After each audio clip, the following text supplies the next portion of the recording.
Early in 2024, Stefanos Tsitsipas fell out of the top 10 for the first time since 2019.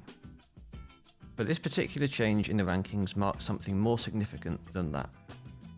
This was the first time since the official player rankings began that none of the players in the top 10 played with a one-handed backhand. For the first century of tennis's history, the one-handed backhand was the technique used by almost every player. It was considered unnatural and unusual to use both hands on the racket.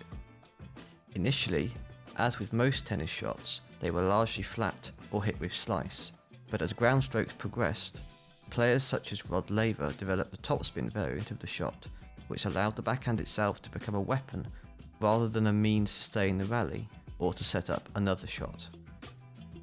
In fact, it is more natural to generate heavy topspin single-handed than two-handed because of the way the racket head moves during the swing. However, as the game evolved towards the version of the sport we are familiar with today, changes in technique and racket and ball technology led the game to become faster and spin to become heavier. This meant that defending during rallies became a more important skill than ever before. Typically, tennis had been more net-based, with players using serves and slices to allow them to approach the net and finish the point, often known as chip and charge. As the baseline-dominated playstyle became more common, the ability to hit consistently and robustly from the baseline became more of a factor. Also, as serves became stronger, the defensive deficiencies of the one-handed backhand started to be exposed. Players like Andre Agassi were among the first to be recognised specifically as great returners, and this was hugely facilitated by the robustness that the two-handed technique allowed. Another development in the sport was improved movement. As we move into the 21st century, baseline movement becomes a huge element of defensive play, and sliding techniques used by players like Novak Djokovic become a key way that top players can stay in long rallies and turn defense into attack. Two-handed backhand is far more reliable and flexible in these positions, and it still functions well when used with compact swings and with low amounts of spin, such as is necessary when defending a powerful ball from the corners. The stance required for an effective one-handed shot limits the situations in which it can be used, and you will find that players who use the one-hander often slice the backhand more than two-handers do. This issue also applies when returning serve, as mentioned. In essence, any situation where you can be rushed on the backhand side will expose the weakness of your one-hander. It might only become problematic when playing the very top players, but it is likely to act as a ceiling. The aforementioned Tsitsipas is actually quite a good example of this. If you watch clips of him striking a topspin backhand in a comfortable environment, such as on a practice court, it looks faultless. However, in a high-pressure situation, like a match versus a player such as Carlos Alcaraz, it is often the first thing to break down. Young players with one-handed backhands do still exist. The technique is far from dead at the pro level.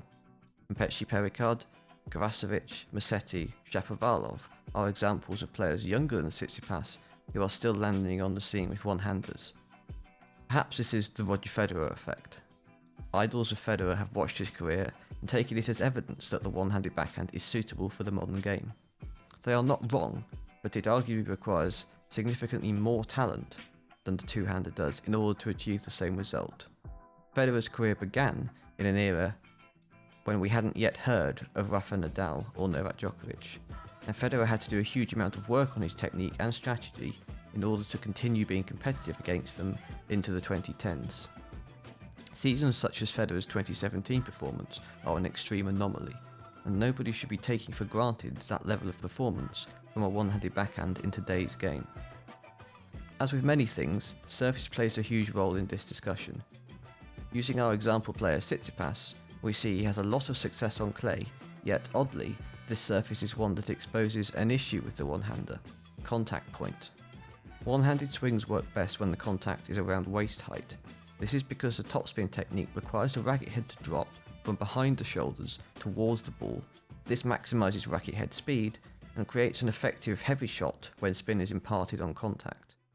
High bounces on clay require the contact point to be closer to the shoulders, which massively weakens this shot. In his 2017 iteration, Federer was often mitigating this issue by stepping forward rather than backwards and taking the ball early, but this requires a level of pure racket skill and footwork that very few besides Federer hold. It's no surprise that many one-handers perform best on grass, as the low bounce for the topspin shots and the effectiveness of the slice, if required, mean it's typically more comfortable for them to play on. Since early 2024, one-handers have reappeared in the top 10 thanks to players like Lorenzo Musetti. But looking at the current crop of players set to rise up the ranks in future, it seems like he is very much the representative for a rare breed.